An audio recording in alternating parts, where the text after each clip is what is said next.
नमस्कार भाविकांनो.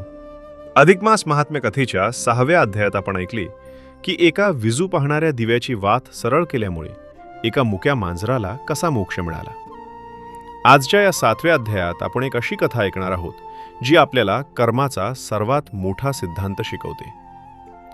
या जगात जसे देवभक्त असतात तसेच दुसऱ्याच्या भक्तीचा मत्सर करणारे लोकही असतात.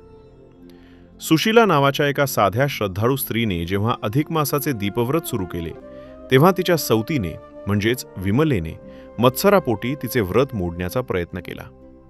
पण दुसऱ्याचे वाईट इच्छिणाऱ्या विमलेचे पुढे काय हाल झाले आणि सुशीलेला तिच्या भक्तीचे काय फळ मिळाले, चला ही डोळे उघडणारी कथा सविस्तर ऐकूया. सूत शौनकादी ऋषीं सांगतात, फार वर्षापूर्वी शाकली नावाच्या गृहस्थाला 2 पत्नी होत्या. थोरली सुशीला ना वडती मुलबाळनं नसलेली आणि धाकटी विमला आवडती. अधिक मास सुरू झाल्यावर सदाचारी सुशीलेने पतीच्या सांगण्यावरून मनोभावे अखंड दीपव्रत करण्याचा कडक निश्चय केला.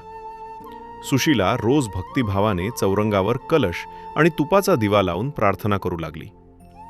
तिच्या भक्तीचे तेज पाहून धाकटी सवत विमला मत्सराने जळफळू लागली. सुशीलावर देवाची कृपा होऊ नये म्हणून विमलेने तिचे व्रत मोडण्याचे ठरवले. विमला रात्रीच्या वेळी चोर पावलांनी देवघरात जाऊन कधी फुंकर मारून दिवा विझवू लागली तर कधी दिव्याची वात मागे ओढून आणि तेल ओतून विघ्न आणू लागली.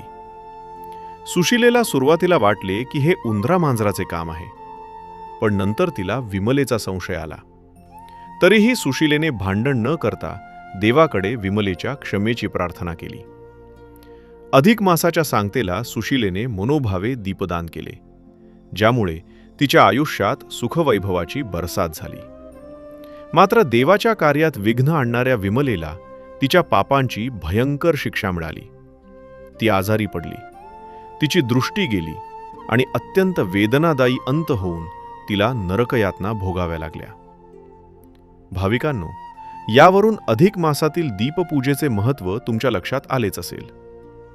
दिवा म्हणजे केवळ प्रकाश नव्हे, तर तो अज्ञान, दुःख आणि दारिद्र्य नष्ट करणारे तेज आहे, जे मत्सरापोटी दुसऱ्याच्या भक्तीत किंवा देवाच्या कार्यात विघ्न आणतात. त्यांचा विमलेसारखाच भयंकर आणि क्लेशदायक अंत होतो. भक्ती माणसाला तारते आणि मत्सर माणसाचा सर्वनाश करतो. इति सप्तमाध्याय समाप्त. श्रीकृष्णार्पणमस्तु.